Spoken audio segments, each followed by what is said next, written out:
Hello, Archie Dunlop here with Talking Astrology with Archie on Thursday, February the 29th, 2024. So to start with, my computer's making a lot of noise. I have got a new computer, but I haven't set it up yet.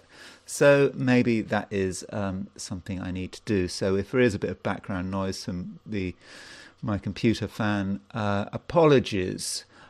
Second point, right, what do I want to talk about today? Well, someone in the news has been the President of France, Emmanuel Macron. He has been suggesting that maybe NATO should put forces on the ground in Ukraine. Fortunately, he hasn't had much support for that idea. But so one wonders what is going on with Emmanuel Macron. Is this sort of the madness of Emmanuel? What kind of pressure is he under? I understand that from a foreign policy perspective, the last few months haven't been great for France. Particularly in North Africa. France likes to hang on to its former colonies for as sort of long as possible, or even better, integrate them into France, and make them departments, integral parts of the country. But North Africa. There's been a retreat by France, and I think the French are sort of blaming the Russians. I mean, the Wagner Group, remember the Wagner Group that helped capture Bakhmut, was that last year? Macron perhaps has problems with the Russians. There was also this story, I think January the 16th, there was a story, I don't know, the French have denied it, that there was a hotel in, I think it was in Kharkov in eastern Ukraine, where a lot of French, maybe mercenaries, maybe members of a foreign legion were staying in this hotel, and it got hit by a Russian rocket attack, a missile attack, and a lot of people were killed. Maybe that had something to do with it.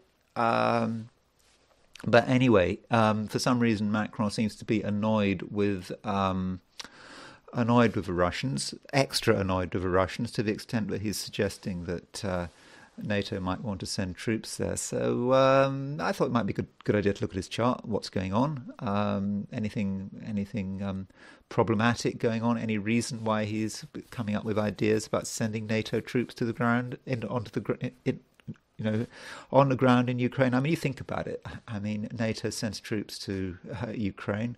What happens? The first Russian attack on those troops, and body bags sent home. How does NATO respond? Yeah, it kind of ends kind of in a nuclear war, doesn't it? I don't know. Another thing I want to talk about. I suppose you could say I'm being a bit sort of morbid here, but there was a minor member of the British royal family called Lady Gabriella Windsor, or Gabriella Kingston of her married name, and her husband died last weekend. I've no interest in her, really. I'm not particularly interested in the royal family, and I don't want to just talk about the royal family for the sake of it. The moment I saw that news, I was thinking, well, okay, have we? We've got a time of birth, perhaps, because she's a royal. She's a daughter of Prince and Princess Michael of Kent. We have a time of birth. So, are we going to be able to see the death of her husband in her chart? I don't look at the husband's chart. I just want to look at her chart. In fact, I want to look at her chart and the chart of when she got married. I don't want to look at anything else. And can we actually see the death of a spouse in that chart? So it's an example chart. It's not the fact that she's royal. That's not the issue. It's just an example chart. And yeah, it's quite powerful actually. We kind of have the rule of three. In astrology, there is this rule of three, but you should see something shown. If you should see an event shown up in three different places, and we do see this event shown up in three different places, and even the timing shown up in three different places. So I just wanted to share that with you, but it's not about her as a person. It's just about an example of someone whose spouse died. And in fact, this is actually an example of perhaps of someone who was a beginner astrologer, perhaps had been studying astrology for maybe a year, might have been had a better chance of predicting it than someone who'd been doing it for decades, because maybe someone who'd been doing astrology for decades, might be a bit jaded, might sort of say, yeah, so what, this is happening, this happens all the time. But someone who had just started astrology might think, just go for an extreme explanation.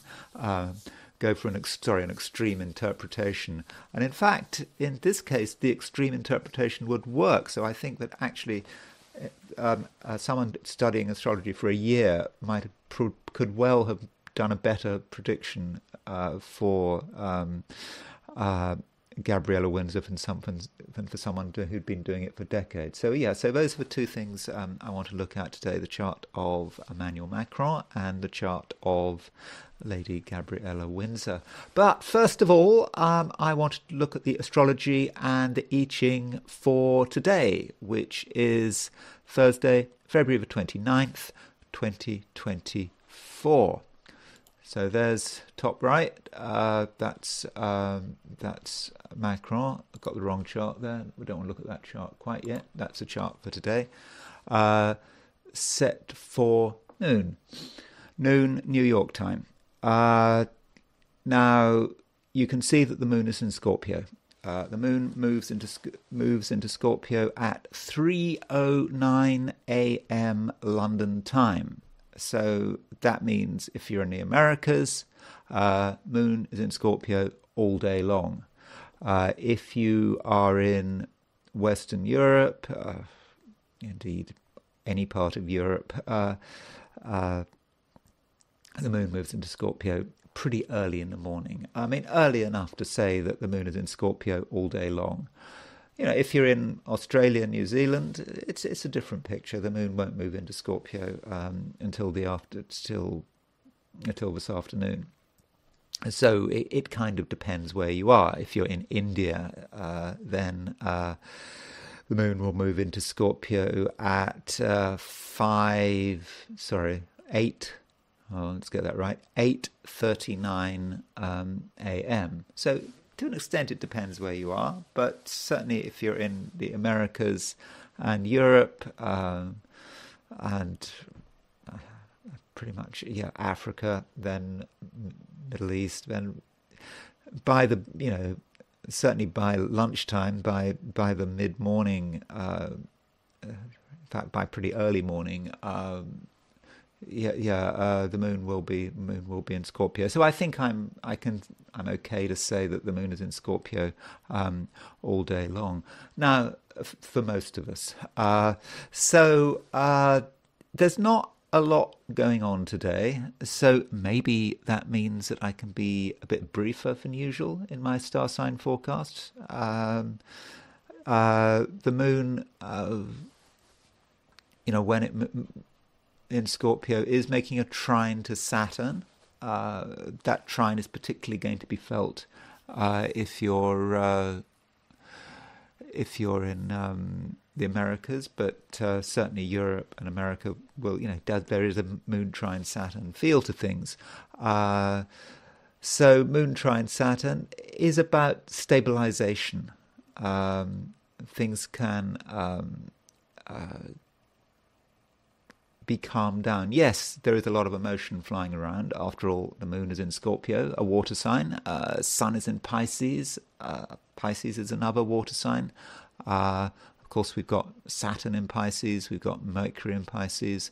But that emotion can be stabilized, can be brought down to earth. So I don't think it's necessarily going to be crazy emotion. Moon in Scorpio. Scorpio is a fixed sign, so that's that does help bring things down to earth. But I suppose I do have to point out that the moon is not particularly well placed in Scorpio, particularly early Scorpio. The degree of maximum fall is 3 degrees Scorpio. So the moon is exalted at 3 degrees of a degree at 3 degrees Taurus, and so it's at its point of point of maximum exaltation is 3 degrees Taurus. So its point of maximum fall is 3 degrees Scorpio. So that's something we should perhaps bear in mind. Emotions can be a bit troublesome. We might not express our feelings, but that doesn't mean to say that we don't have strong feelings. Those feelings, are very much there. And there may be a certain tendency to brood. So yes, so if we're feeling, if we're really holding on to our feelings, not releasing them, then the world out there, people may notice, even if we're not going over the top. So perhaps we should find some constructive way to express our feelings, if at all possible, with the moon moving through early Scorpio. As far as midpoints are concerned, the Sun continues to be on the Mercury-Saturn conjunction. Sorry, not Mercury. Yes, the Sun continues to be on a Mercury-Saturn midpoint, because there is still a Mercury-Saturn conjunction. I mean, you can see it here. There's Saturn at 9 Pisces, there's Mercury at 11 Pisces, and there's the Sun in the middle. So that midpoint, does create a bit of restriction. And as I've said before, Sun on a Mercury-Saturn midpoint can be about saying goodbye. This has been going on for a long time, this concept of goodbyes.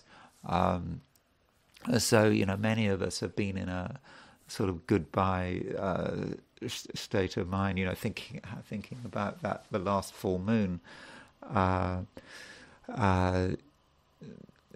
That full moon, I think, where you had the sun, where you had the sun tied up with the Mercury-Saturn midpoint. I mean, that sort of sets the tone, doesn't it?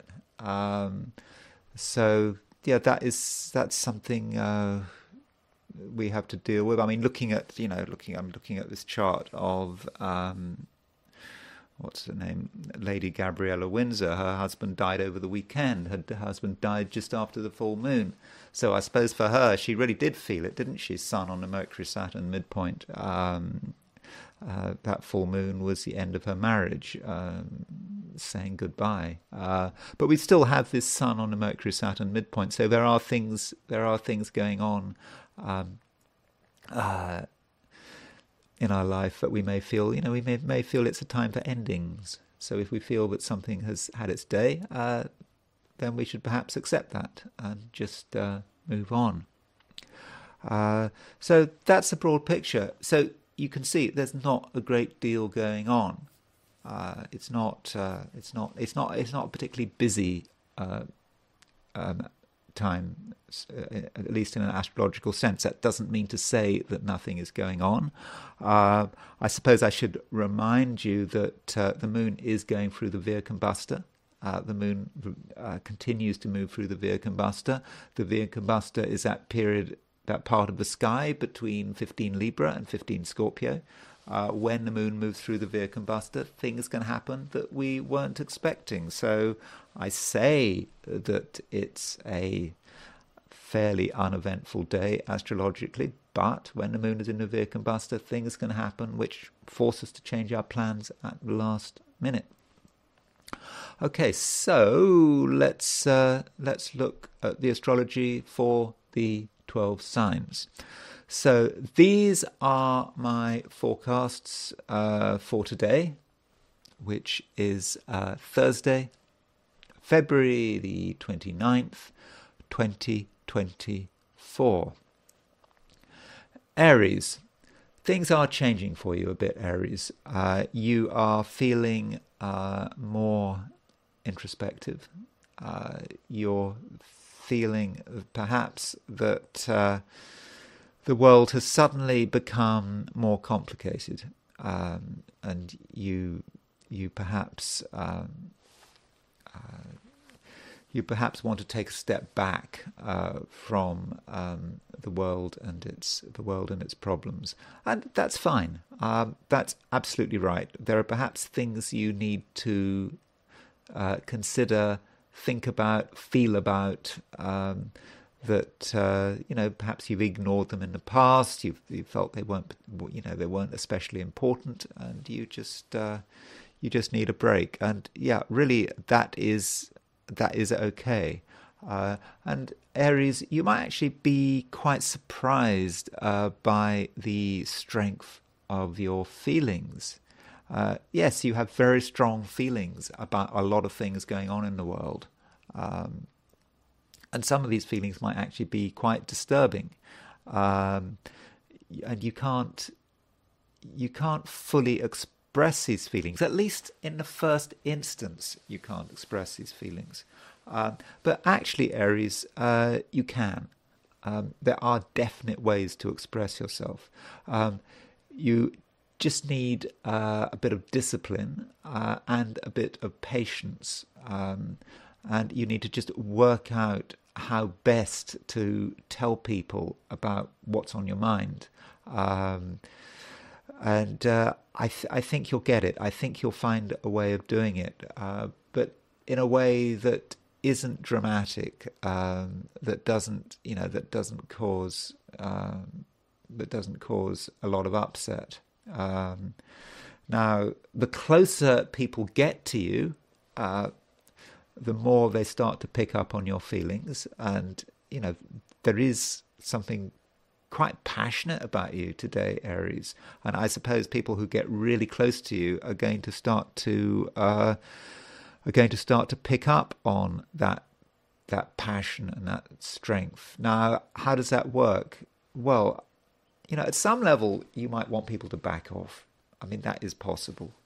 You may feel that you're just not in the mood for contacts with people. It's just not what you're into. People get too close. You might snap. I mean, that is possible. But the strength of your feelings, if you use your feelings in the correct way, can bring certain relationships closer. Yes, there is a possibility there that some relationships might become more emotional in a quite constructive way, but it's not a guarantee. So I do think the area of relationships probably needs to be treated with a certain amount of caution. Taurus. The moon is now in Scorpio, and Scorpio is your opposite sign. So all things being equal, Taurus, it may be a time where you feel that you do need to consider other people. But you may find that certain people are not on particularly good form, or at least it may strike you that they're not on particularly good form. They may seem to have sort of quite powerful feelings, which it seems to you that they can't fully express themselves, and at the same time they may be actually being quite stubborn. Just refusing to compromise, refusing to move. And you have to ask yourself, why are people being stubborn? It may be the reason people are being stubborn is because they're holding on to things which are really very important to their self-esteem, to their sense of identity. Who are we? We all have to ask, who are we? What's important to us? And if we lose sight of what's important to us, we might feel that we're all at sea. So that's the reason I think many people around you are being stubborn. It's not because of the thing they're being stubborn about. It's something deeper. And I do think that that's something you need to respect. Yet, the moon is moving through. While it's moving through Scorpio, it is making a trine to Saturn. So it does seem, Taurus, that there are things you can do to how shall I put it? Stabilize things. Your actions can bring people down to earth, and as a Taurus, you are quite good at bringing people down to earth. I mean, that's kind of one of the things that you do, and so this perhaps applies to your social life. Who you're interacting with. So if you're with, there's a lot of action going on in terms of friends. Friends are available, and if some of the people you meet are really seem to be fixated on in their emotional way of being, you can perhaps step in and start to do something about it. Just by being there, not being too pushy. It's very important not to be pushy today. You just have to let people be, let people sit in their own emotions, and not try to trivialize the way people feel. Now, on a different note, I should point out that Venus is aspecting the Mars-Uranus midpoint. Now, Venus is your ruling planet. The Mars-Uranus pair is the Mars-Uranus pair is about impatience. It can be about accidents. It can be about hastiness. And so with Venus making a semi-square to the Mars-Uranus midpoint, and it's exact today, that may say something about your own sort of actions and behavior. I think there is something a bit hasty about you.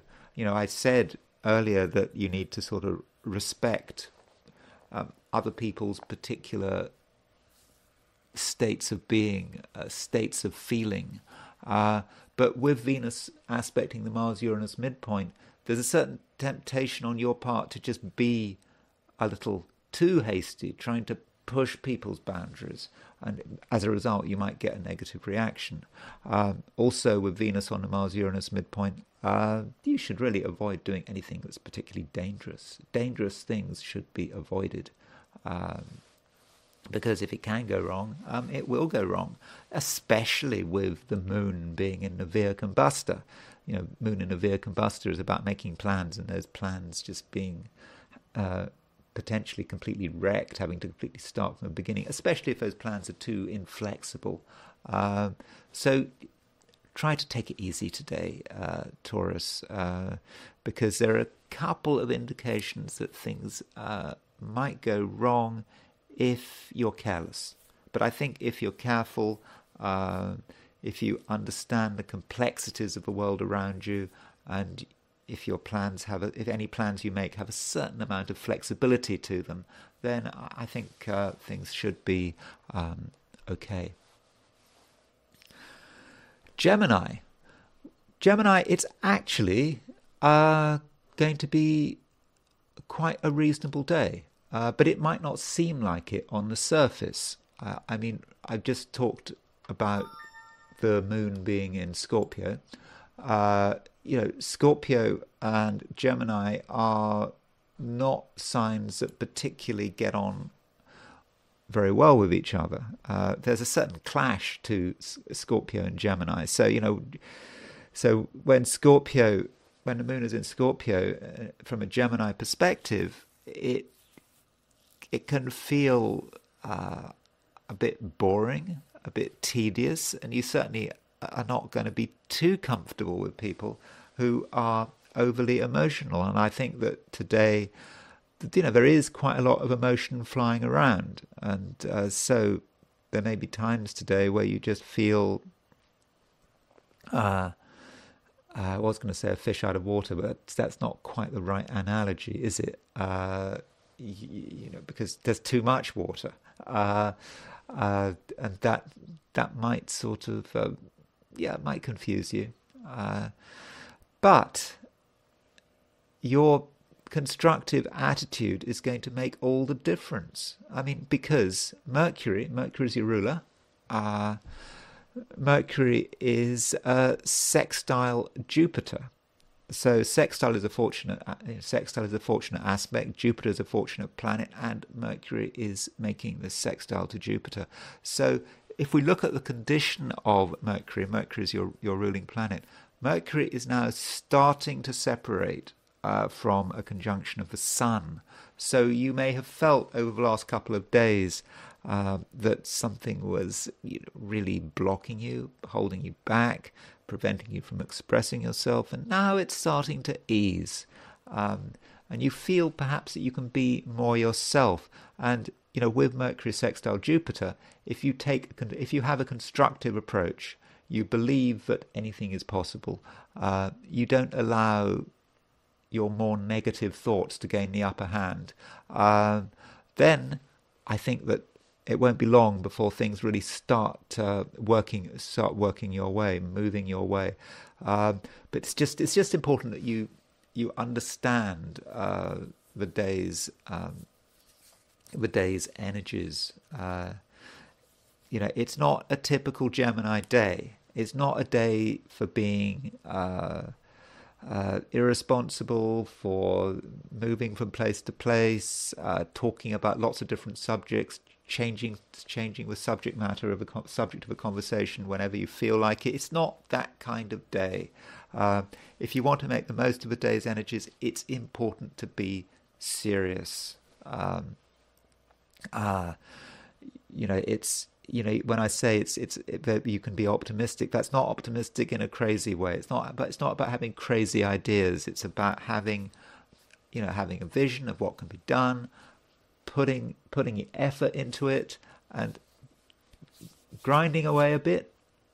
Grinding away, might be a little bit difficult, not difficult, but a little bit boring. But you put in the work. I definitely think that you'll get the results.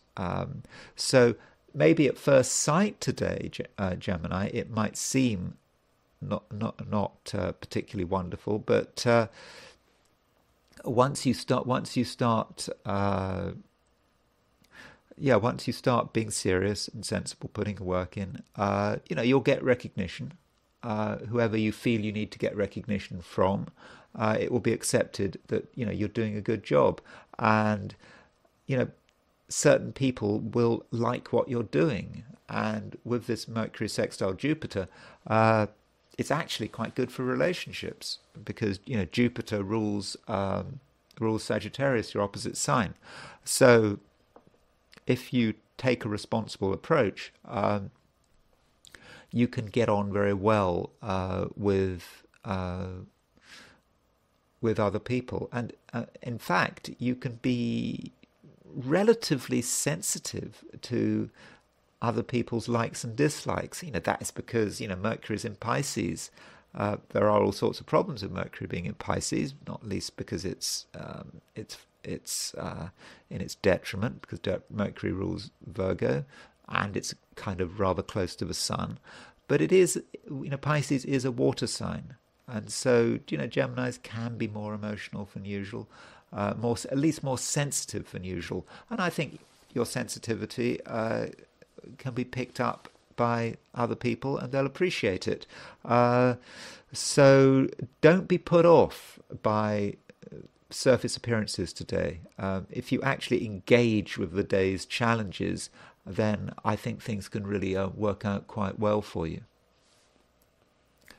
Cancer, you're probably feeling that you're in a position where you can start to be yourself, but without having to be too careful being yourself. You know, with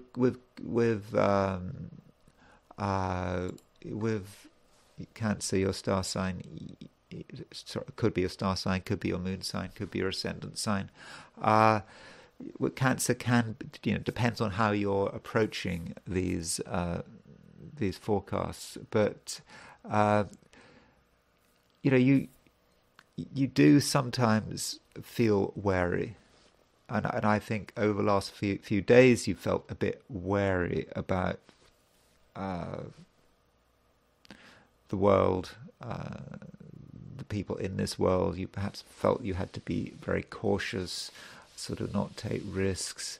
But with the moon moving into Scorpio, I think that you can be a little more adventurous. Now that might sound strange because the moon doesn't really work very well in Scorpio, all things being equal, but it is your star sign.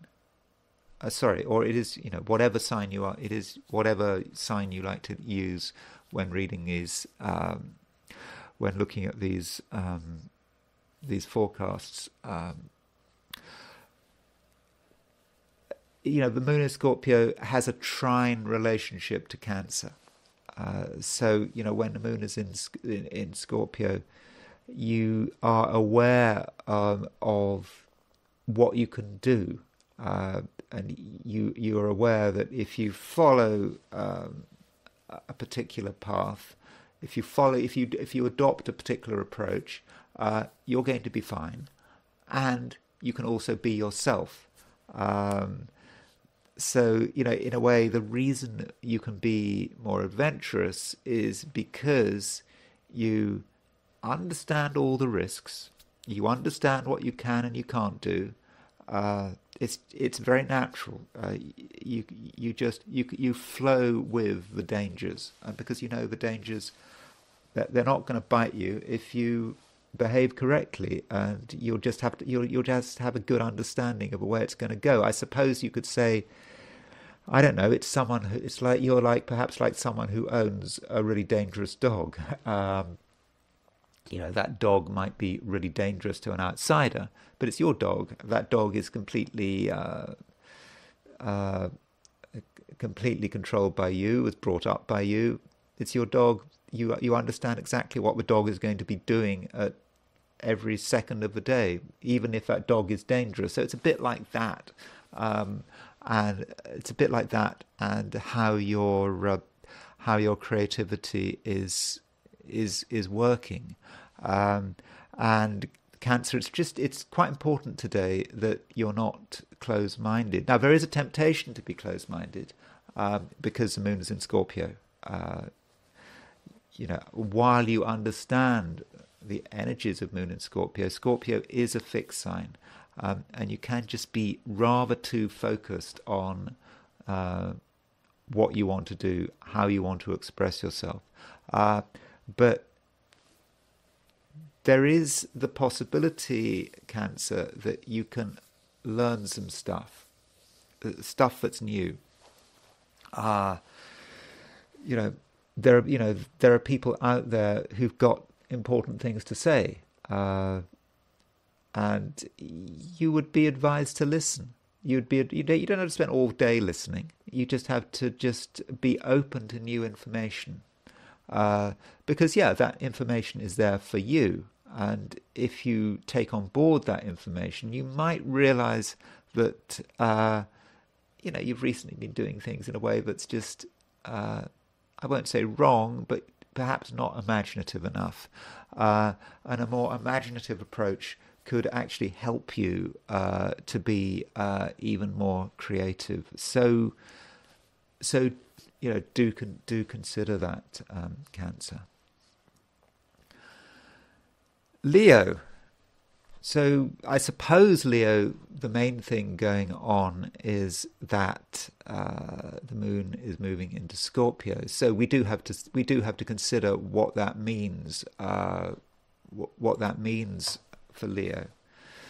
So when the moon moves into Scorpio, for the average Leo, all things being equal, it can be a time when you are feeling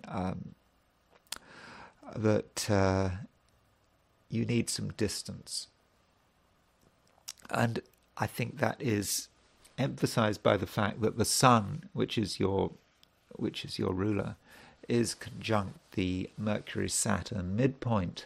Mercury and Saturn are about limited communication. As I said at the beginning of this video, it can be about saying goodbye. It's about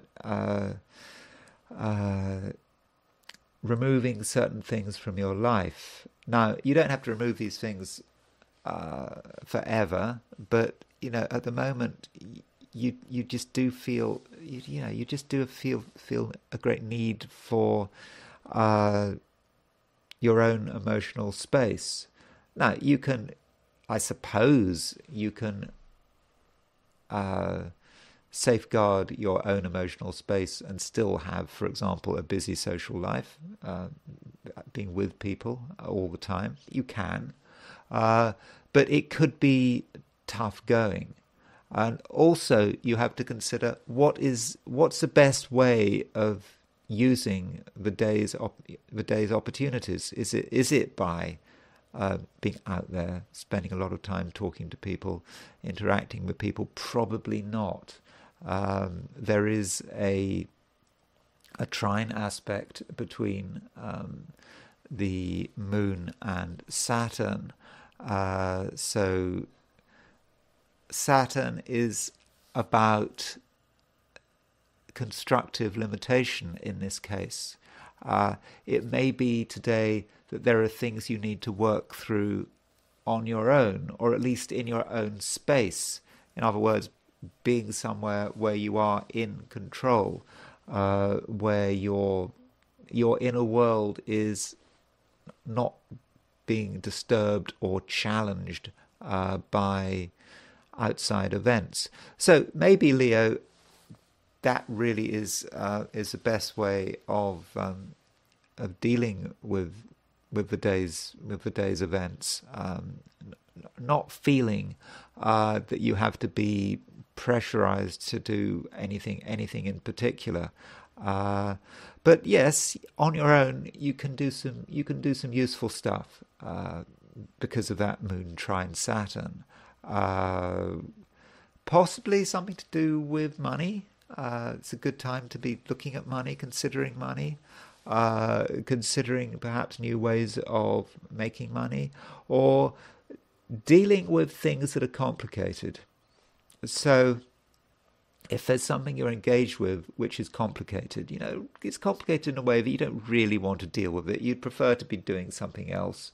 But today is a day for doing things which you'd prefer not to do, for doing things that you'd put off. So what have you been putting off over the last week or two?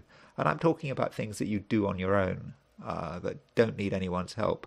So are there any activities that fit the bill that you've been putting off that you perhaps should be doing now? Because now might be the time to get them out of the way. And once you get them out of the way, things are going to start feeling a whole lot better. Finishing up with relationships,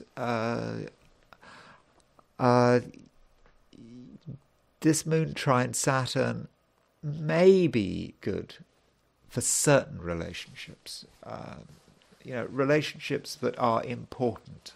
Now, I do understand that in many respects, Leos just want to keep themselves to themselves. But, if there's an important relationship, but particularly a relationship that has an emotional content, then I think that today you can do something useful there. Spending time with the right person may be time well spent. And yeah, it is about the emotional side of a relationship. It's not about doing a lot of talking. Uh, yes, there will be some people who do a lot of talking. You know, today there is a sextile aspect between Mercury and Jupiter. So Mercury is a communication planet, sextile Jupiter. So that people might be people doing a lot of talking, but it's not talking. It's not the talking that matters. It's the feelings that underlie the words. Virgo. So Mercury is your ruler, and I have been quite negative over the last few days about the condition of Mercury. You know, I've been saying, oh, well, Mercury is, you know, it's in Pisces. Mercury doesn't work very well in Pisces. Furthermore, I said that, you know, suggested that Mercury is combust. You know, Mercury is very close to the sun. Well, the condition of Mercury is now starting to improve. Mercury is moving away from the sun. It's moving faster from the sun. So if something has been getting in your way, has been sort of blinding you, it's not as bad as it used to be. Also, you know, Mercury is now, you know, starting to move into the middle of Pisces. So, you know, you're getting used to it. You're getting used to having Mercury in Pisces. So it's not as difficult as it used to be. And so, you know, I do understand, Virgo, but it often takes you time to get used to things, time to get used to a change of scene. But you're now getting used to things. And I think you are starting to feel more confident.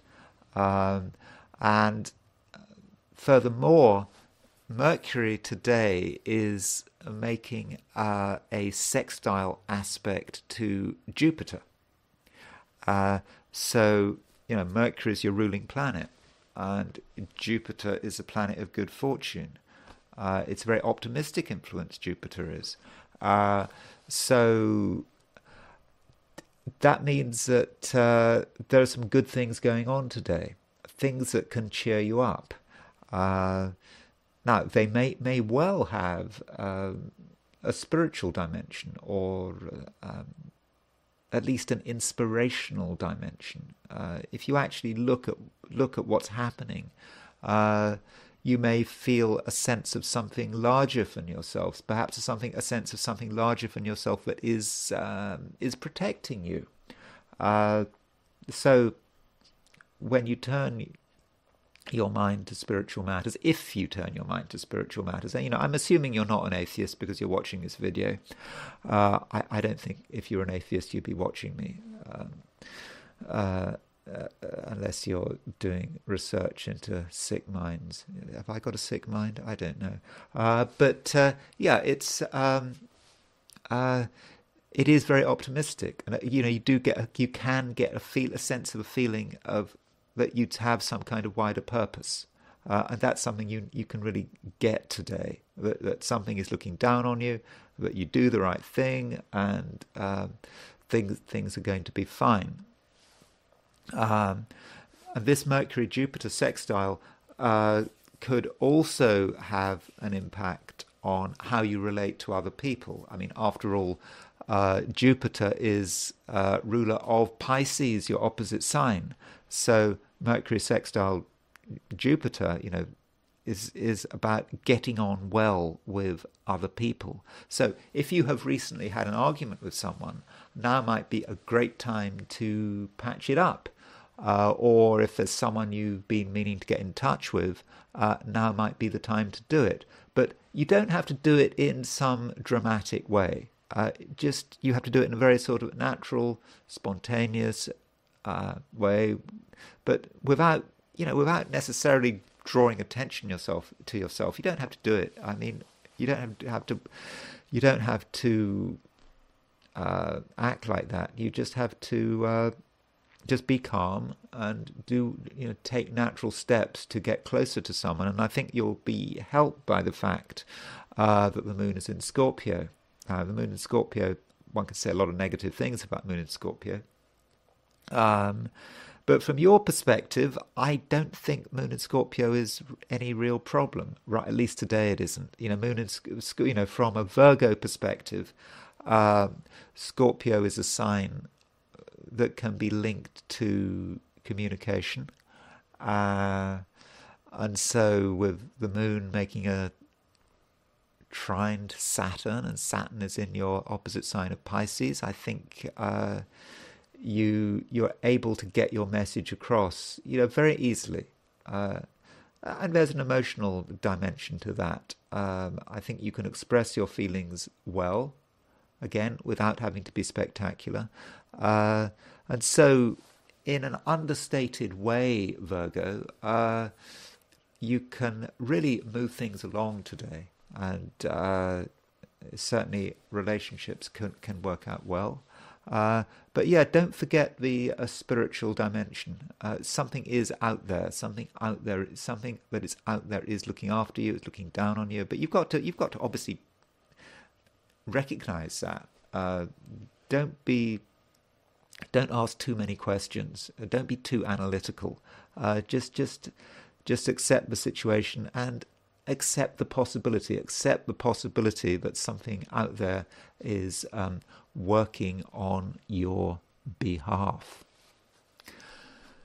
Libra. So Libra, there is a midpoint that might affect you, and that is the fact that Venus is on the Mars Uranus midpoint. So Venus is your ruler, and it's aspecting by semi-square, by 45 degrees, it's aspecting the Mars-Uranus midpoint. The Mars-Uranus combination can be a little bit dangerous. It can be related to hasty behavior, taking things too quickly, being in a hurry, being in a rush, not thinking about what you're doing, perhaps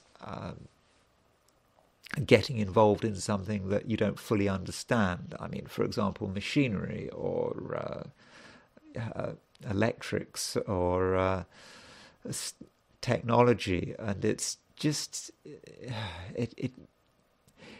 it's something you're not familiar with, and you're not fully aware of what can go wrong. So, with Venus making this semi-square to the Mars-Uranus midpoint, be careful. Do err on the side of caution. And I think you're perhaps most vulnerable when you are sort of enjoying yourself, doing things that are fun. You're not really thinking properly, and then you make a mistake. And of course, Mars-Uranus is connected with cars as well. So if you're driving, or if you're around cars and other things like that, just be careful. There's no need to take risks. No need to drive too fast. Just take it easy. So that is an important thing today, to just be very aware of that. Things could go wrong, and also the moon is in the Veer combustor. You think things are going to be okay. You think you've worked it all out. You think you know what you're doing, and then suddenly things change, and you realise that everything is a big mess. So take it slowly today, and you should be focusing on making things easier, making things simpler. So if you find today that something is confusing you, is complicated, and it bothers you that it's complicated, don't just accept it. Just say, well, what can you do to make it simpler? That might mean perhaps cancelling a few things. Maybe there are too many things going on today, and if you've got something that you've said you're going to do, don't do it.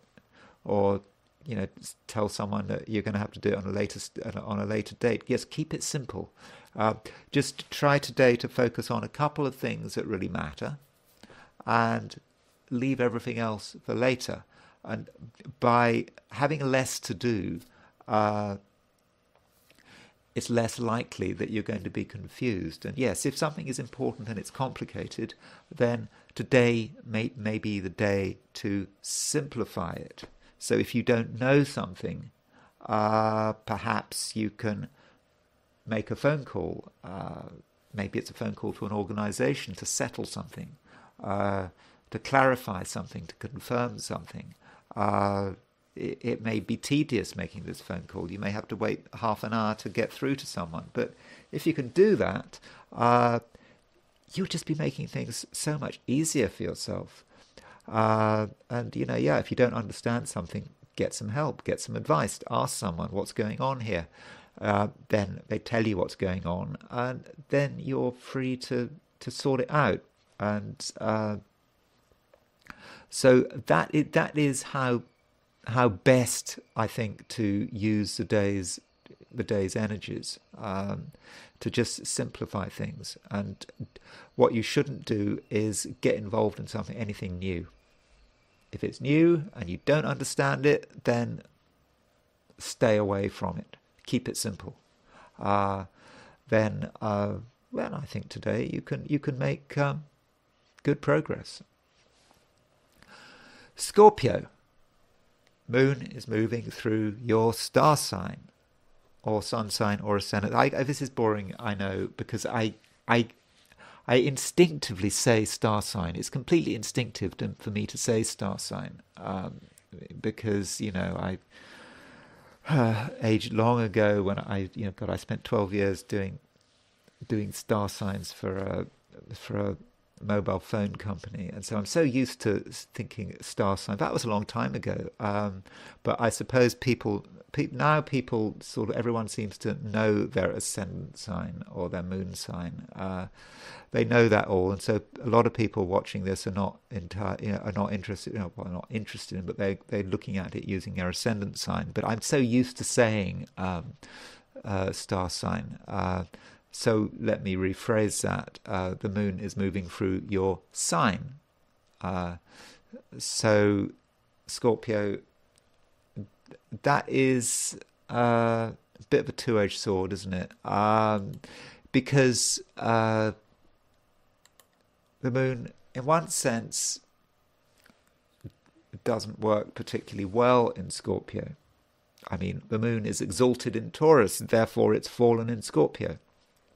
On the other hand, you're Scorpio, and so when the moon is in Scorpio, you have a sense of comfort.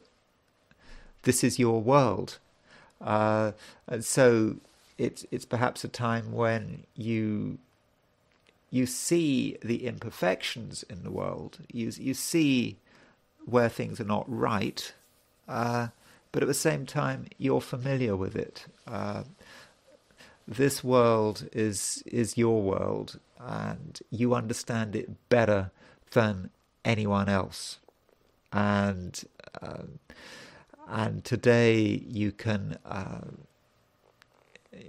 make sense of that world. And it's not just because the moon is in Scorpio. It's because the moon is trine Saturn. Saturn is the planet of responsibility and discipline, and it's also the planet of making sense of things. So I think Scorpio, that is something you can do, and I think that one of the things that you're going to be able to make sense of is your own and other people's feelings.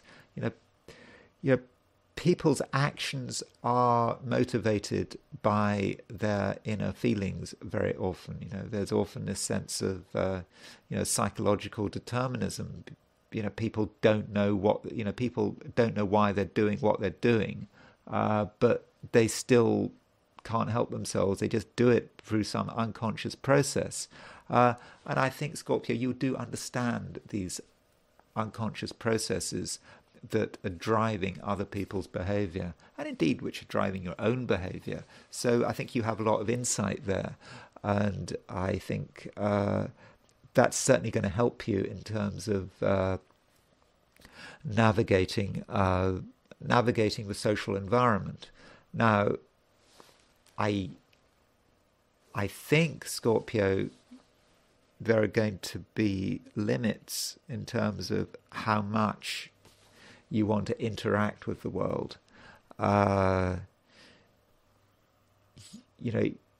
You kind of feel that just a lot of people are not very useful at the moment, and perhaps even a bit disappointing.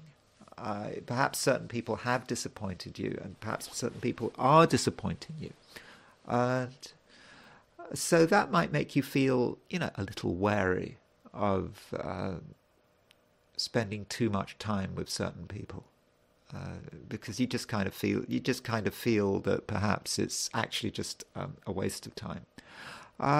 If that's the way you feel, then that's the way you feel. Your feelings, I believe, today can be trusted, but I think that you should give certain people a chance. Reason being that today there is a sextile aspect between Mercury and Jupiter. It's quite a fortunate aspect. This aspect, this Mercury-Jupiter sextile. It allows you to communicate quite well with the right people, and there seems to be someone out there who could be very good for you, who's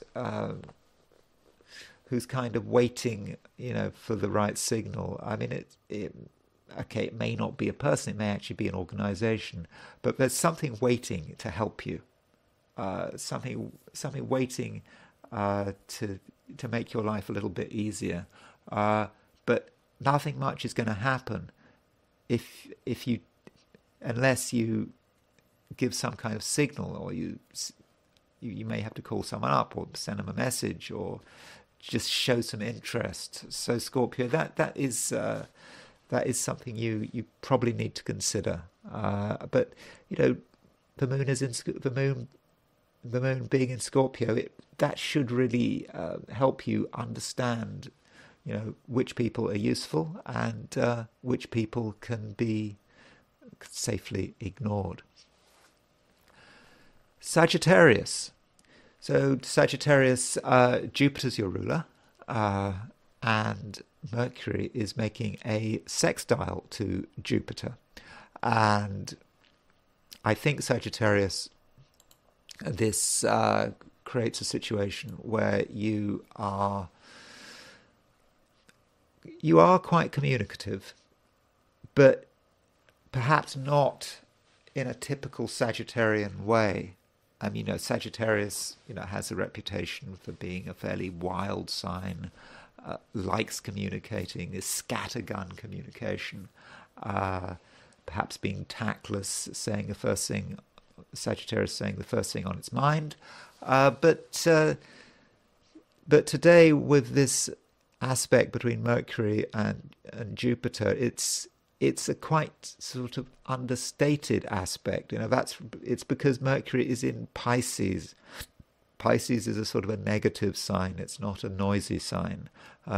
Same with Jupiter in Taurus. There are things you can say, there are things you can express, but you don't have to make a lot of noise about it. You just have to say what you feel, and people are going to just listen. And if you say something to someone, don't be surprised if you do not get an immediate response. It may be a couple of days before you get a response. So, Sagittarius, it's important that you're not impatient. You need to allow things to develop at their own pace. I mean, you can, maybe you communicate with someone that, they have to understand your message. They have to, find the time to respond to your message. They have to think about your message. But it's all about getting the message out, and it needn't be dramatic. Indeed, it shouldn't be dramatic. And also, Sagittarius, a lot of your energies at the moment are going into your private world. As, you're almost like having to sort of build things up under the surface. Sometimes action takes place above the surface, and people can see all the action taking place. But at other times, the action is taking place in a way that no one can see, that you don't have to tell people about. Secrets are important today. Secrets need to be kept. You don't have to tell people what you're doing. Indeed, you shouldn't tell people what you're doing unless it's important. So perhaps you should sort of talk about things on a sort of need-to-know basis. Do people need to know something? If they don't need to know something, then you don't have to tell them, and you shouldn't be ashamed about that. As I said, I know secrecy is not a particularly Sagittarian thing, but today that might be important. Now, going back to the Mercury-Jupiter sextile, it can be about relationships and how you get on with the outside world, because Jupiter is your ruler. Mercury rules Gemini, your opposite sign. So it can be about, at least, two people getting on well, two people finding the right way of communicating, finding the right level of respect. And it's a sextile aspect. Sextiles, they're very fortunate. There's a bit of work to do with a sextile, but it's not a stressful aspect. It's not a completely easy aspect, but overall it's about constructive activity. So you and someone else can engage in constructive activity. Again, it's understated structured activity, but it's activity that's focusing on a goal, and it can be achieved. Now, that might be something you're doing, I don't know, it could be a relationship of, it's going to be a relationship of some kind. It may be a working relationship. It may be you and a friend, or something you and someone else are working on. I suppose there could be an emotional content to it. It could be of a romantic nature, but it's just some joint action, some joint shared activity that you can really make some useful progress on today. Capricorn. Capricorn, it's a time when you do need to give the world a chance. At first you might have your doubts. You might be wondering, for example, whether or not someone can be trusted. I mean, I don't think you're in a particularly trusting mood today. You're perhaps considering what people's motives are, what organizations' motives are. It's not just about people, it's just about various organizations you might have to deal with. You might be questioning someone's intentions. I'm not saying that you should be just trusting for the sake of trusting. I mean, there's no point there. You've got to listen to your feelings. But a bit of trust on your part could, I think, go a long way. Especially as today, arguably the main aspect is a trine aspect, but is a trine between the Moon and Saturn. So the Moon is in Scorpio, and it's trine Saturn, and of course Saturn is the ruler of Capricorn, and so that Moon trine Saturn indicates a connection that is working well.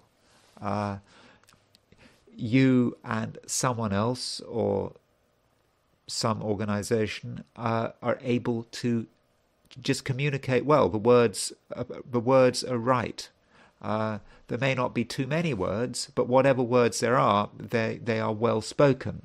But you don't have to give anything away. You don't necessarily have to make any commitments. It's about creating a situation where you are able to communicate. And matters are helped by the fact that Mercury, the communication planet, is making a sextile aspect to Jupiter. So there's absolutely no reason today to feel misunderstood. You're in a situation where everyone can understand you.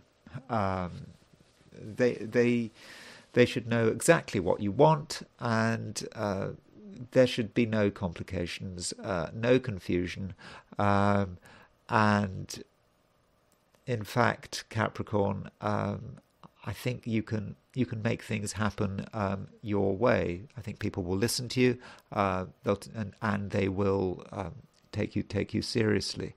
I should say that the Sun is starting to move away from Saturn. There is a conjunction between the Sun and Saturn, which I talked about yesterday. And, some Capricorns might have felt that there was something in the way. Something was blocking your progress, was blocking the light. You couldn't see what was going on. But now that the Sun is moving away from Saturn, you're starting to feel a bit more space. There's a bit more room to move. And whatever this was that was blocking the light, it's starting to clear. You can see the light, and I think you're going to have a better, you're going to be in a better position to know what's going on. And as a result, I think it's easier to make decisions. I'm not saying you should make decisions today, but I think you're in a better position to make up your mind about things because you can see more, and I think that is that's really important. But I should stress that this Moon trine Saturn should be good for the way that you get on with people. Because the Moon in the Capricorn chart is it rules Cancer, your opposite sign. So the Moon in a way represents another person, and so Moon in Scorpio represents a person who is perhaps quite reserved, is keeping things to themselves, is in some ways perhaps feeling that things aren't all right, that things are a bit difficult. But because that Moon is making a trine to Saturn, there is a connection there. And Saturn is in a position to make someone else feel better. In fact, it's possible that there's someone out there who is not feeling comfortable, and you are just the person to put them at their ease, to stabilize things. So if you're dealing with difficult and troubled people today, if you happen to be, I suppose it depends what you're doing, but if you happen to be dealing with difficult and troubled people, then today you can in some ways be a sort of quite a comforting energy, comforting force. So you can just through your mere presence make people feel better about themselves. Aquarius. Well, Aquarius, Venus and Mars continue to move through your star sign. I mean, I have to say that just as a reminder. it's often forgotten, because I'm looking at daily charts. I'm looking at what's going on today, and as in terms of how different it is compared to yesterday. One sometimes forgets that there are certain things astrologically that do not change from day to day. Venus and Mars continue to be in your star sign. Yes, they're moving apart. They were in conjunction not so long ago, but Venus and Mars are still in Aquarius. So you continue to be able to present a sort of a charismatic image to the world. You continue to be an unusually attractive person. People notice you. If you express yourself, you will be listened to. But that is a sort of a general theme. That's a sort of a general background. Then when you start to consider things that are changing day by day. I mean, for example, the moon is moving into Scorpio. So the moon in Scorpio certainly has a reputation for being a placement which is quite sort of introspective and likes to hide things. But from an Aquarian perspective, when the moon goes into Scorpio, with the moon in Scorpio, I think you are quite concerned about your profile. That's because from an Aquarian point of view, Scorpio is a high-profile sign, and I think you are interested in your profile. You are concerned about how you are seen. I know that you perhaps pride yourself on how independent-minded you are. You don't really care about other people. They can think what they like. But I think today you are concerned about how you are perceived, and there's a certain danger that you are a bit too self-conscious. You might be too worried about how you appear, and as a result, that might limit your effectiveness. I think you have to trust yourself to just create the right impression without having to work too hard on it. I think it's certainly worthwhile thinking about how you come across to other people, to the world in general. Giving it some thought is okay, provided you don't give it too much thought. And the moon, while moving through Scorpio, is making a trine to Saturn, and of course Saturn is your ruler, and so really this moon trine Saturn is pretty fortunate. It's about actually coming across in the right way. And what is the right way? It's a way that is in accordance with whatever's happening today. Today is not a wonderfully dramatic, drama-filled day. That's not what it should be. That's not what people want.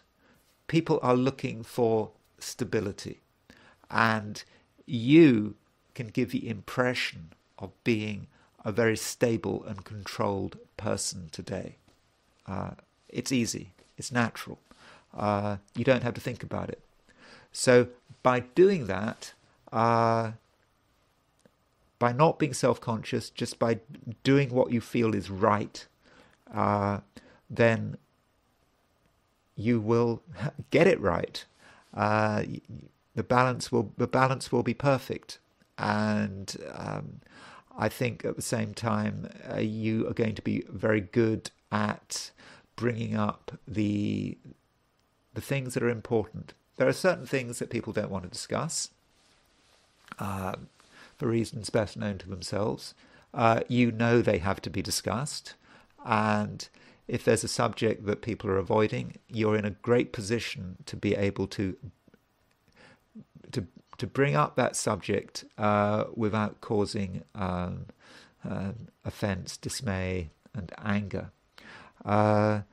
So overall, Aquarius, I think it's just important to be yourself, and you know what matters really without actually having to think about it. Pisces. Pisces, it's a day when you are actually in a pretty good position. It may not be a particularly exciting day, but I think the main point, Pisces, is that you're able to express yourself.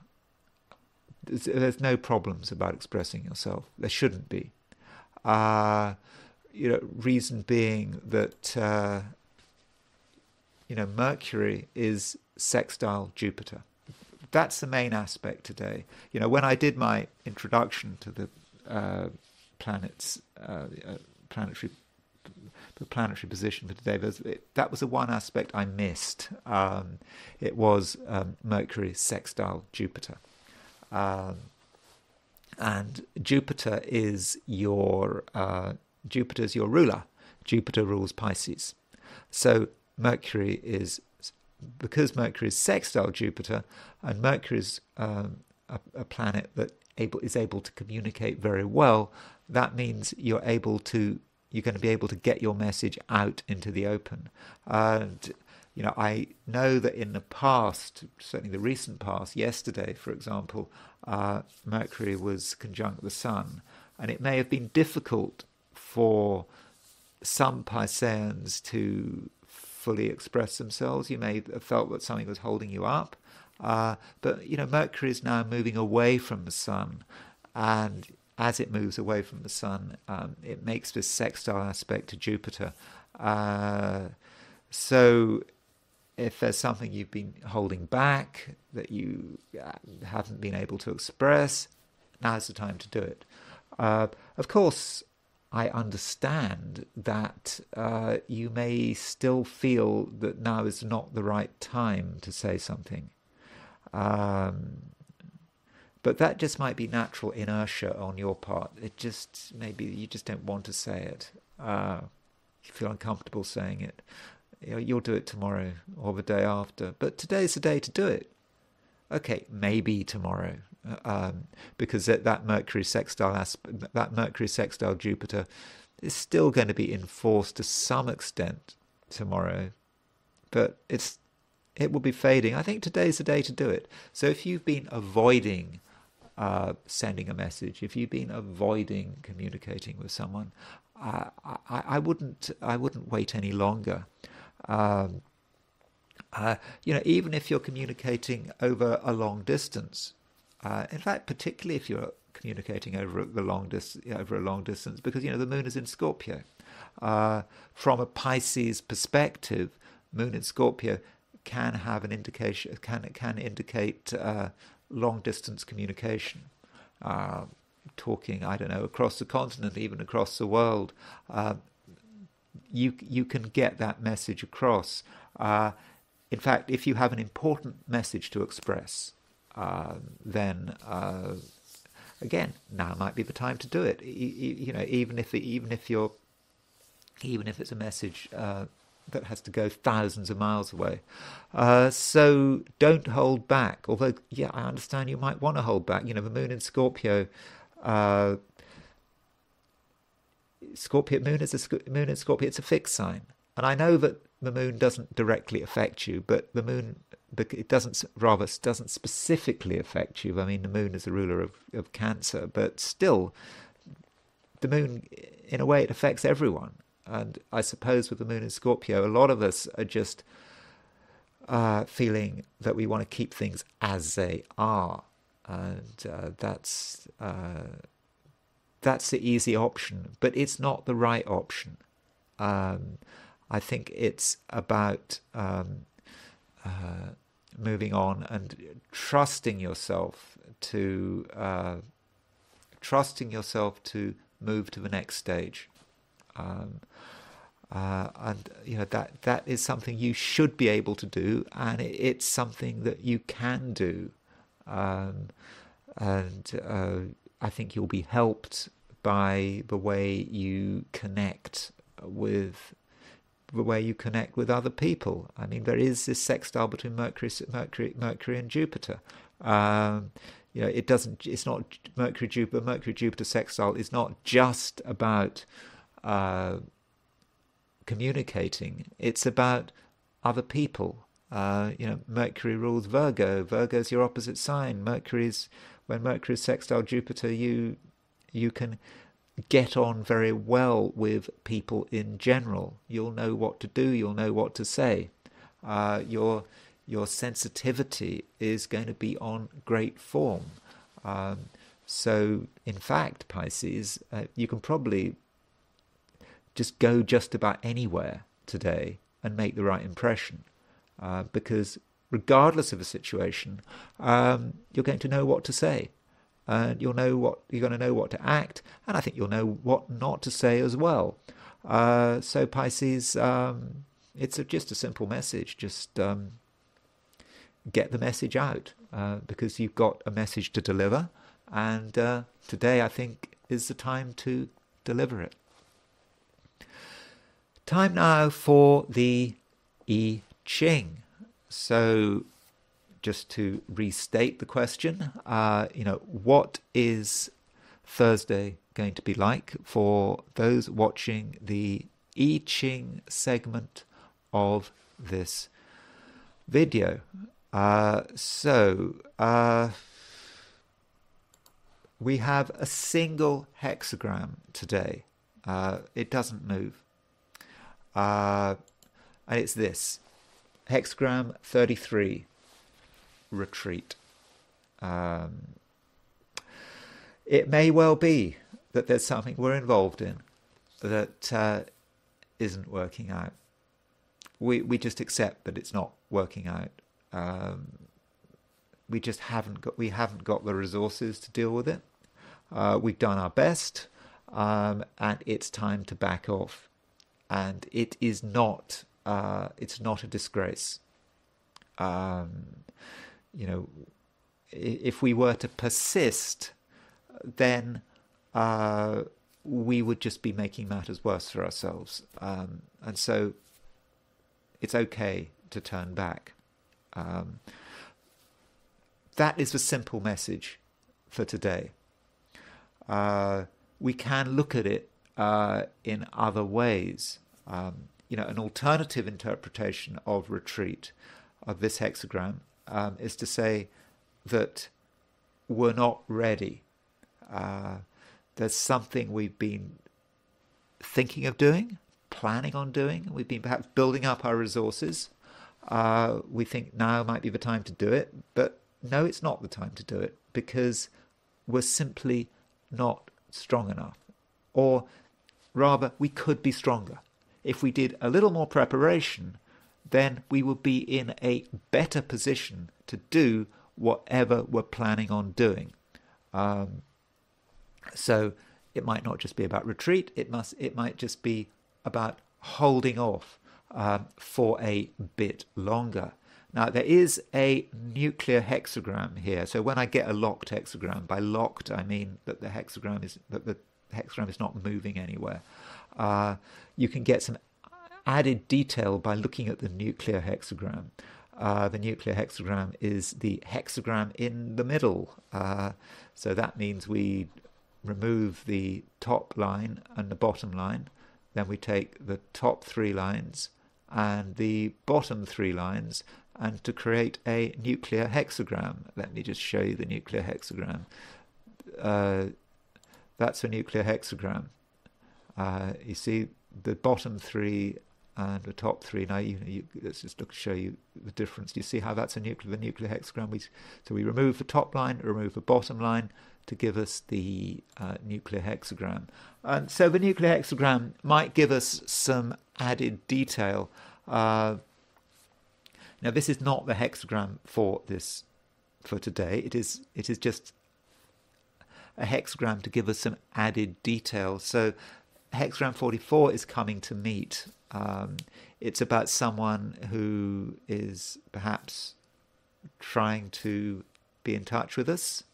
They're very enthusiastic, and it's a person that we should probably not have anything to do with. And so it perhaps hints at a social interpersonal dimension to 33, that maybe 33 is about some kind of relationship that we're perhaps starting to get involved in. It needn't be a romantic relationship. It could be a business relationship. It might be someone who's trying to persuade us to buy some kind of service. Maybe one of those phone calls telling you to give them all your money, that kind of thing. But it's perhaps a realization that this person who we're starting to get involved with is actually not good for us.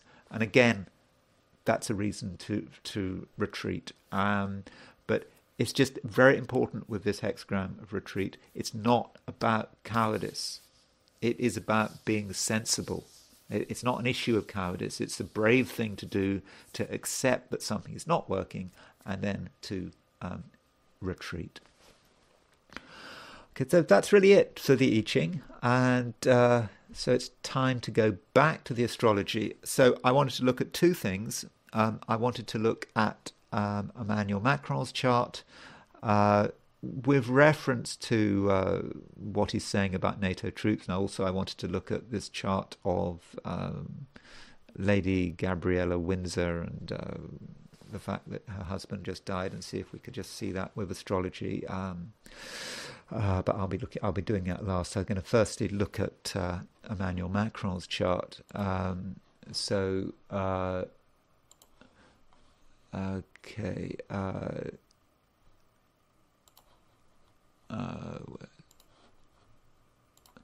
There he is, top right. That's Emmanuel Macron, and that's his horoscope. Just a quick reminder about who we're dealing with. He's the president of France, obviously. He is the French head of state.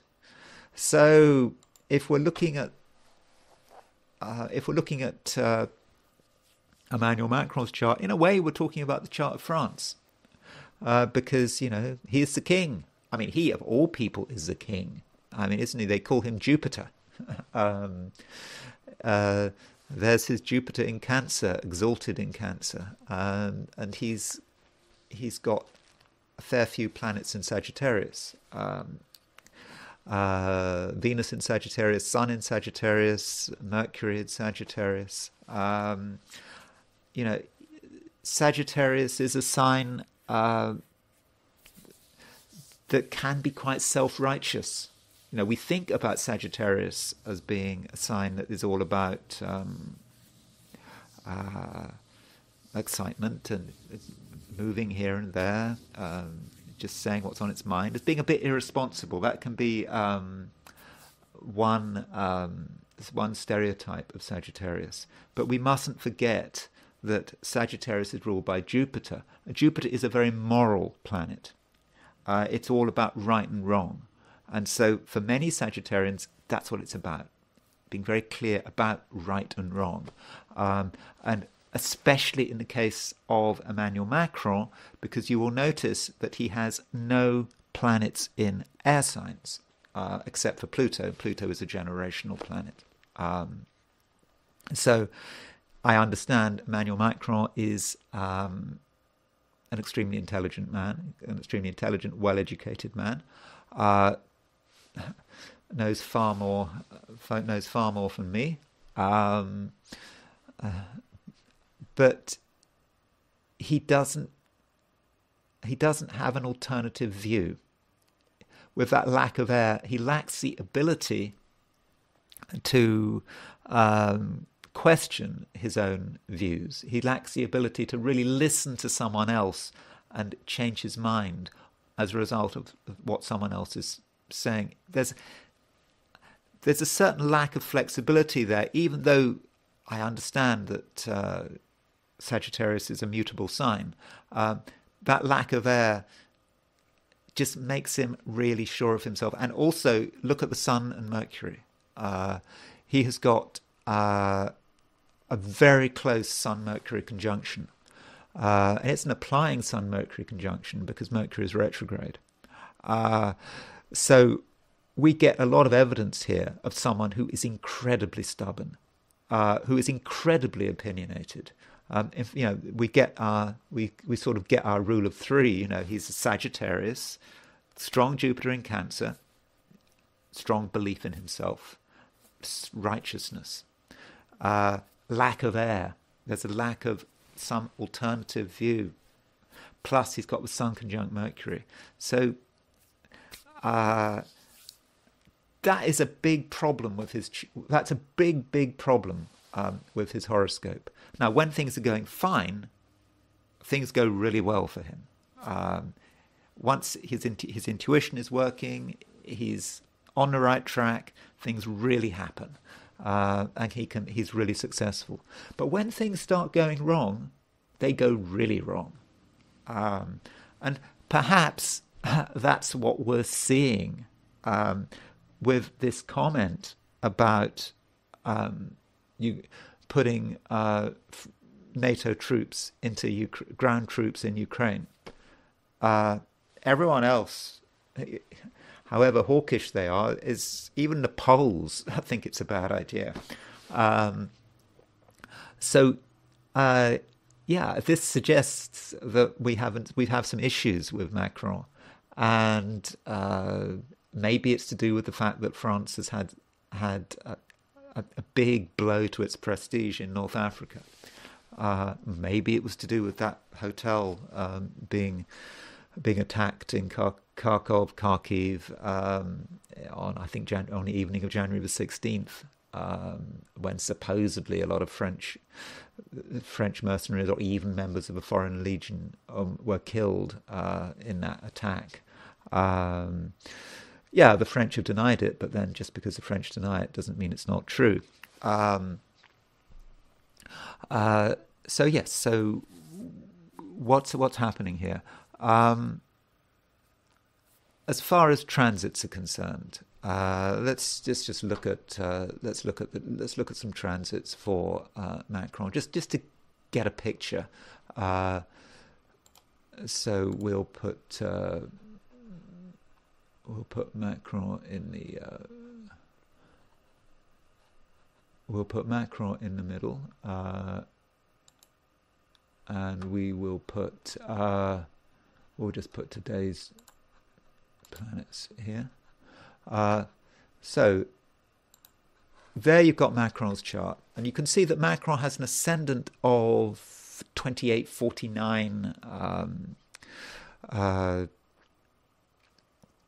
Capricorn. So last year Pluto was crossing his ascendant. In fact, Pluto kind of crosses his ascendant later this year. So he may be just in this recovering or still in Pluto crossing his ascendant state of mind. That may be where he's at. This is how someone behaves when they got Pluto crossing their ascendant. Maybe it's how France behaves because he's the French head of state. So Pluto crossing his ascendant is a time when things have changed. His whole outlook has changed. It may be that in his case he's almost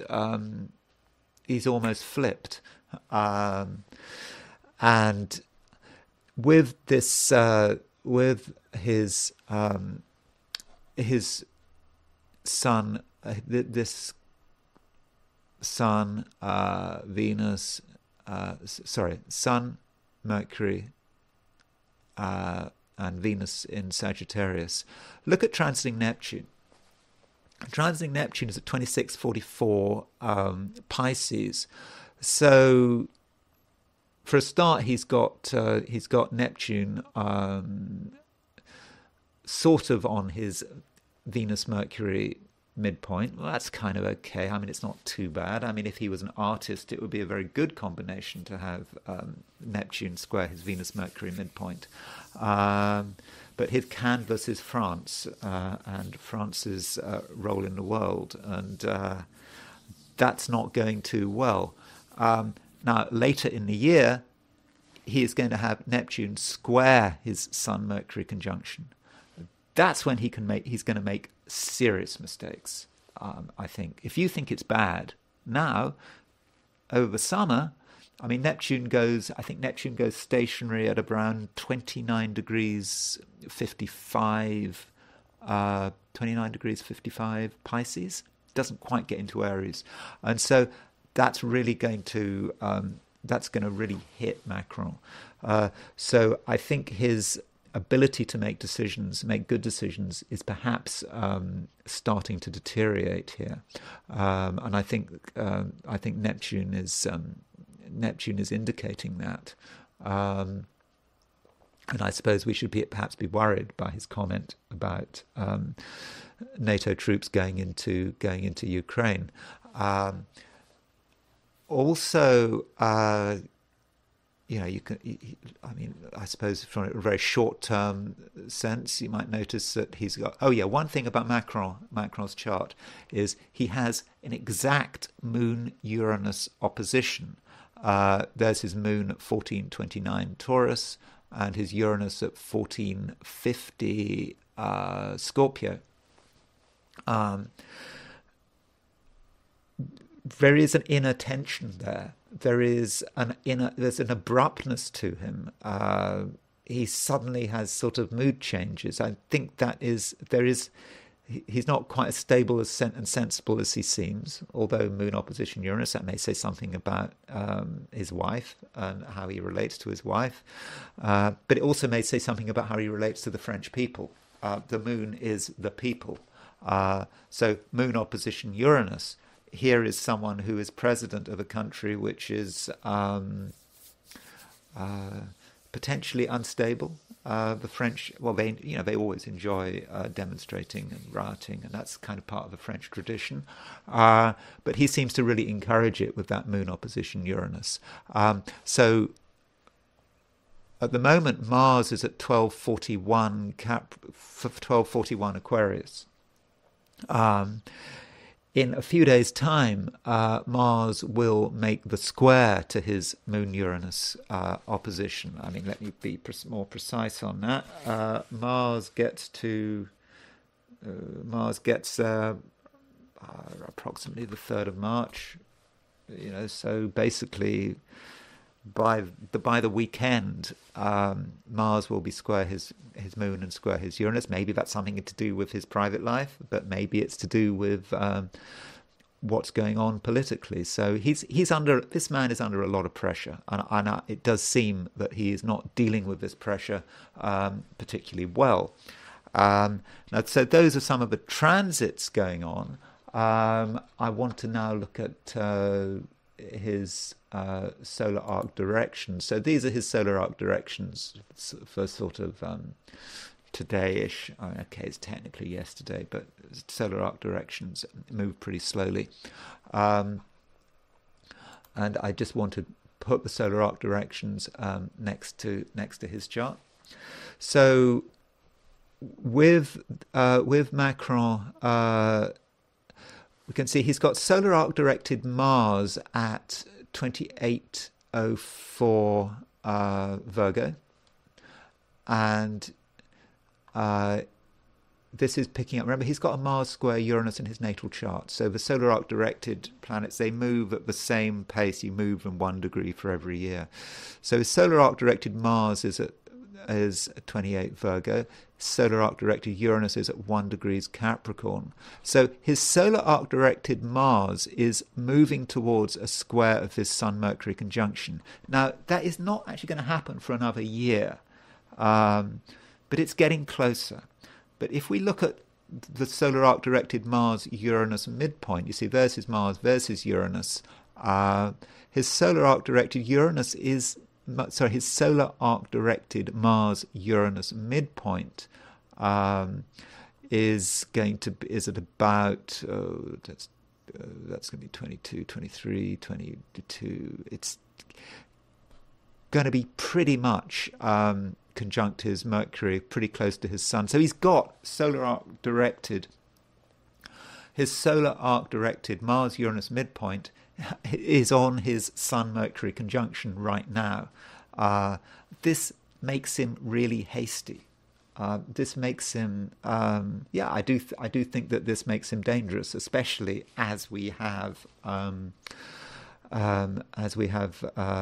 he's got Neptune coming up to making a square to his Sun-Mercury conjunction. So yeah, I think there's evidence here that Emmanuel Macron is losing it. I think we get further evidence if we look at his Vedic chart. So let's look at Emmanuel Macron's Vedic chart. So remember, in the Vedic chart, everything goes back 24 around 24 degrees. So if you've got, his Sun is still in Sagittarius, but it's at 5 Sagittarius. So because we're using a slightly different zodiac, a sidereal zodiac. So in general, Macron is in a period of his life ruled by Rahu, the North Node, and the Rahu period lasts for, it lasts a long time, nearly 20 years, not quite 20 years, but so from 9 to I think that's so that's it's quite a time. So you can see his Rahu period started July 2009, and it runs through until July 2027. So that's what's that? 17 years, 18 years. So that's what he's in. Now, his Rahu is actually quite well placed because his Rahu is in Virgo, and Rahu is exalted in Virgo. So you could say, well, this is a time of his life where things are working well for him. He's become president. Before that, he was a successful banker. Things are going okay, but we have these sub-periods to consider. And looking at the sub-periods, something changed. Something changed for him.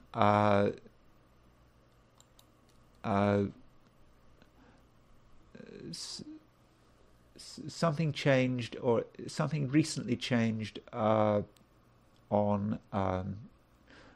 the 15th of February. He moved from being in his Rahu Venus period to being in his Rahu Sun period. Now, the Sun period is quite short. It lasts from sort of February 2024 to January 2025. So this is now what he's in. There has been a change in his life. So the question is this change fortunate? So we do have to look at the state of his Sun.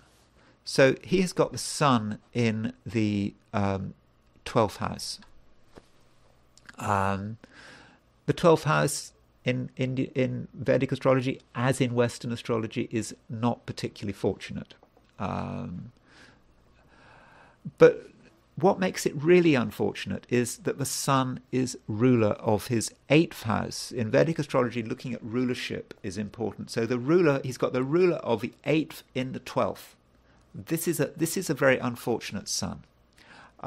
Matters are not helped by the fact that in terms of the Shadbala system, which is in Indian astrology, planets are given strength. And using a point system, Shadbala means there are 6 ways of looking at a planet's strength. His Sun by Shadbala is his weakest planet.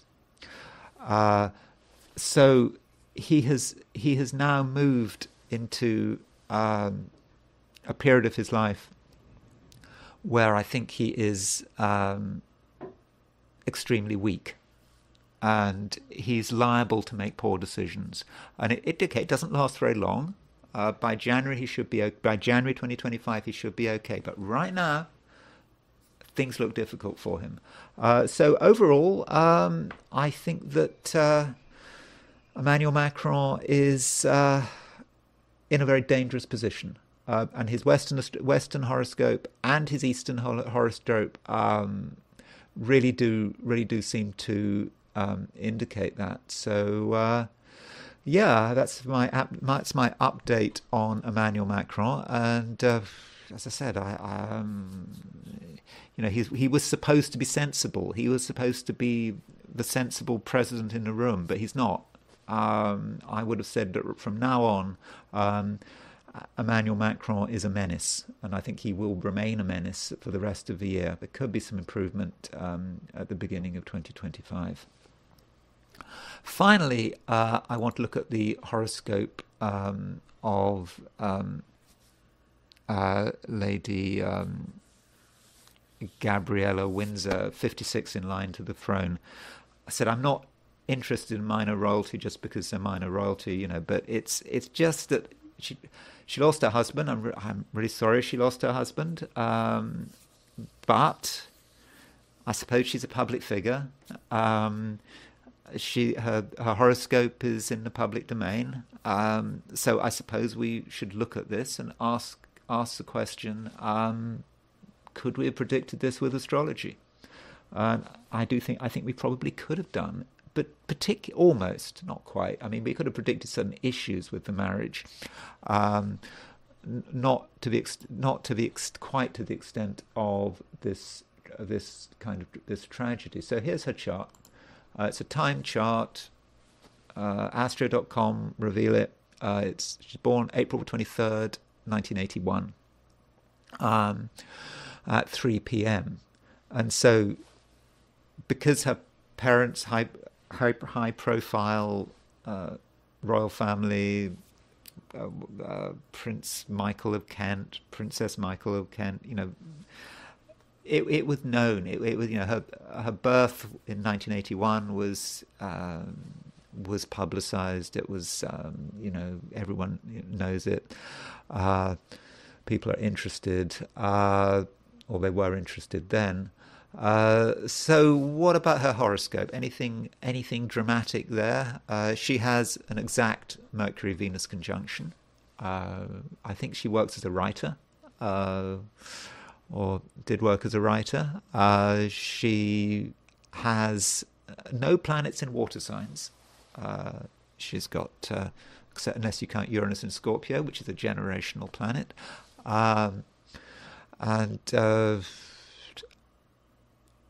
I mean, that's really all I want to say. Except her sun in Taurus is interesting, because it's very royal. That sun in Taurus.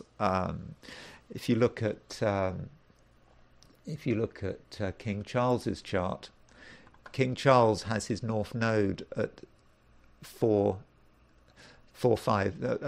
Taurus, the Moon in early Taurus, like Lady Gabriella. So her sun is very close to King Charles's moon. Then the late Queen, born on April the 21st, only 2 days, birthday 2 days before, so has got her sun at 0 degrees Taurus. So maybe that early Taurus sun that she has indicates some kind of some kind of royal pedigree that we can see from an astrological perspective. Now, she got married in 2019, and her marriage was on her marriage. This is a chart of her marriage. Well, the announcement was that the marriage ceremony started at noon. So I suppose if the ceremony started at noon, she would have got married sometime afterwards, quarter of an hour afterwards, half an hour afterwards. So I've set it for 12:30. I don't know when precisely she got married. So choosing the horoscope of a marriage is something one does occasionally. People ask, when's a good time to get married? I mean, I remember I once chose a time for people to get married a long time ago.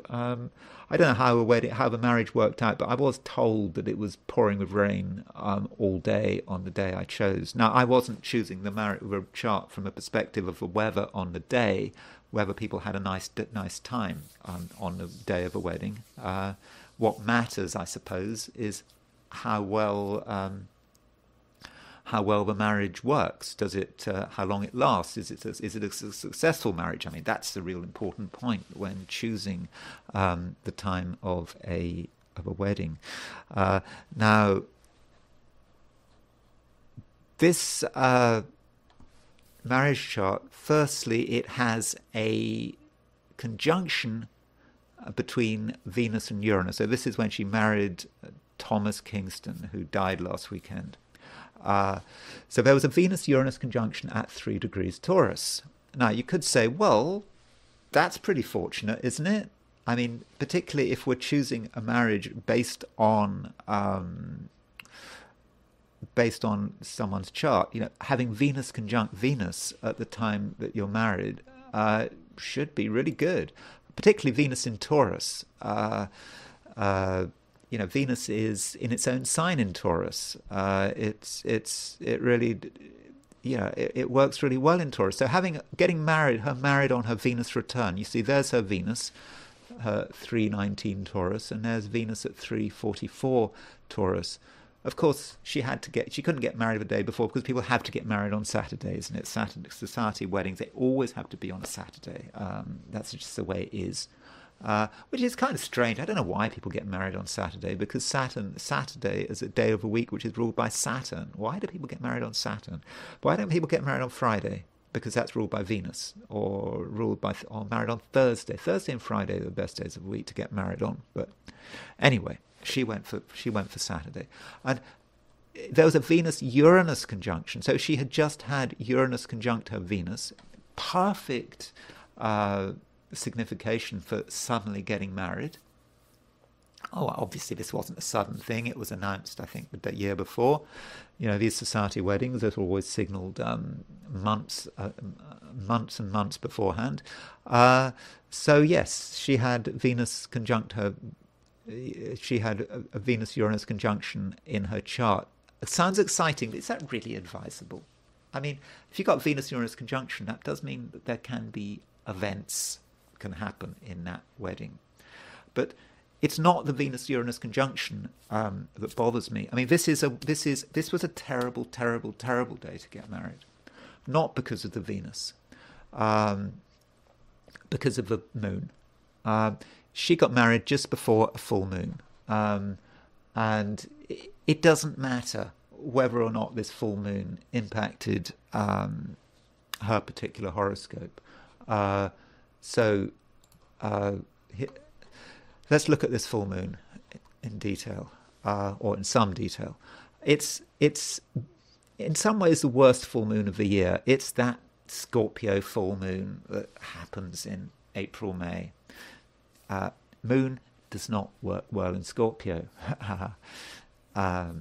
Okay, it's not in a Via combustor, it's in late Scorpio, but the moon is moving to an opposition of the sun. You don't want to get married with that full moon. Absolutely not. And we also see that full moon. I don't know exactly what time they got married, obviously, but let's say it's at 12. It was at 12:30. This full moon is 5 degrees. We're 5 degrees apart we've got 5 degrees to go before the full moon is exact. 5 degrees. So we can be symbolic about that. So if we take 5 degrees equals 5 years, that would take us through until 5 years after this, just a bit more than 5 years, I don't know, would take us to about May, June 2024. So we would have expected a crisis in 2024. Okay, the husband died in February, I think February the 25th. It's close enough. So that is the first reason why. Let me rephrase that. That's the first sign that something was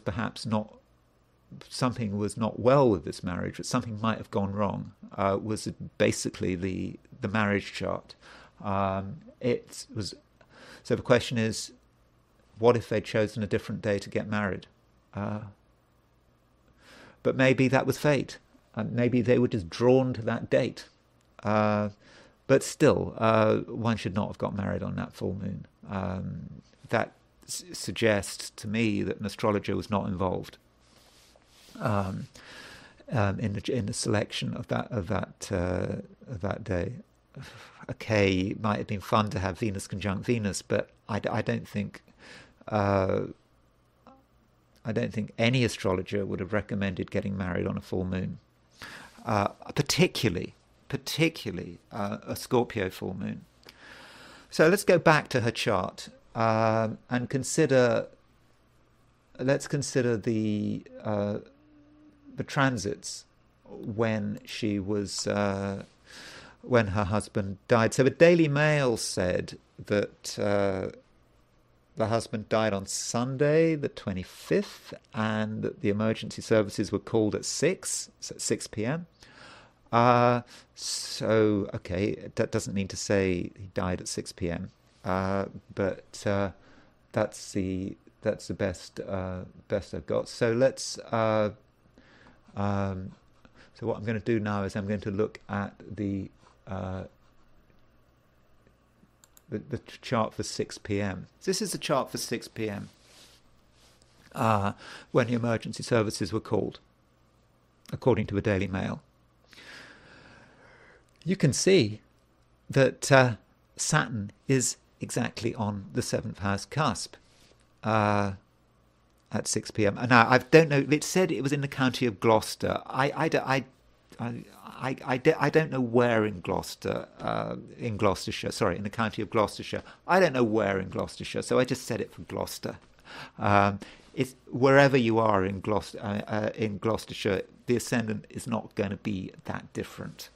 So Saturn is pretty much exactly on the 7th house cusp when emergency services were called, if 6 p.m. was correct. And we've got Virgo rising. So Saturn is at 9:24 Pisces. Now let's compare that chart with her chart. She has the ascendant at 9:51 Virgo. In other words, the ascendant, when they called the emergency services, if the Daily Mail is correct, was exactly on her ascendant. Furthermore, Saturn was at 9:24 Pisces. In other words, she had Saturn exactly on her descendant. And that's what I meant by easy astrology. If you are a beginner astrologer and you see that Saturn is on someone is married and in a relationship, and you see someone has got Saturn on their 7th house cusp, you think, oh, well, there's a problem in relationships. It's easy astrology. And very often it doesn't happen, but you exaggerate it. That's what kind of one does when one starts learning astrology. I think part of learning astrology is realizing not what does work, but what doesn't work. And so I suppose when you're jaded and you've been doing it for decades, you kind of think, well, yeah, but Saturn on the descendant isn't such a big deal. It could happen. All sorts of things could happen. Nothing will happen at all. But if you're a beginner, you're kind of enthusiastic and naive. And so I think a beginner would have said, yeah, that could well have been when the marriage was going to end. And indeed it was, but perhaps not in a way one might have expected. One final thing to look at is her solar arc directions. So these are her solar arc directions for February the 25th. Again, so she's 42 years old. So we move every single planet 42 degrees. So we then compare that with her natal chart to see, you know, what is going on by solar arc direction. So she was born with this Mercury-Mars conjunction at sort of 2842, 2839 Aries. So by solar arc, that Mercury, if we move this for around 42 degrees, this solar arc Mercury-Mars conjunction had moved to 10 degrees 3 Gemini, around 10 degrees Gemini. Now look at her ascendant. Her ascendant is 951 Virgo. So the ascendant was hit much. She had Mars square her solar arc directed Mars square her ascendant. At the same time as she had transiting Saturn opposition her ascendant, and so that's the third sign, the third indicator of a relation, of something difficult in relationships at that particular time, because we got the marriage with the born on a Scorpio full moon, 5 degrees with 5 degrees to go, so 5 years. We got the Saturn on her descendant. Finally, we had solar arc directed Mars and Mercury on her hitting her ascendant. So I think those three together would completely explain why her husband died when he died. You know, it's you know, it's in a way it's not very nice, but you know, this is astrology. This is what astrologers do. At least they did. This is what they do when, you know, when I was learning astrology, people would always put up the charts of tragedies, just to try to understand the astrology of it. Mars also, in terms of her Placidus cusp and whole sign, Mars does rule her 8th house. So the 8th house ruler, solar arc directed to her ascendant, that sort of lines up with the death of her husband. One final point I should make: if you're into annual profections, there's her chart. So she was 42. So she was 42 at her last birthday. So as she's 42, that would mean that from an annual profection perspective, that this would be covered. So if you go, this is the first house would cover when she was 36, so that's 37, 38, 39, 40, 41. So from an annual profected sign is Pisces, and of course that's the sign of the descendant. Of course that happens to everyone when they're 42. They're perfected, their birthday, they hit they move into their perfected 7th house. But in her case, she had Saturn moving through Pisces, and so Pisces as a sign was already emphasized by her perfection, but at the precise moment when Saturn crossed her descendant was when her husband died. So that's it. I'm sorry to be morbid, but you know, I think what I wanted to do was sort of look at the question of, you know, whether or not you could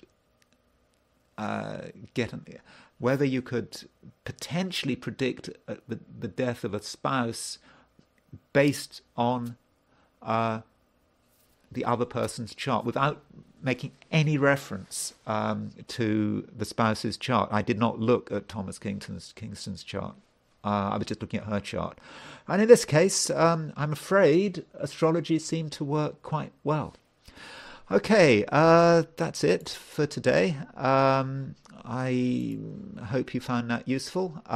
If you enjoyed this video, I would of course be grateful if you were to like it. If you're not subscribed, I would be grateful if you were to subscribe. And if you want to buy me a coffee, there is a link in the description. Thanks again for listening, and I will talk to you again tomorrow.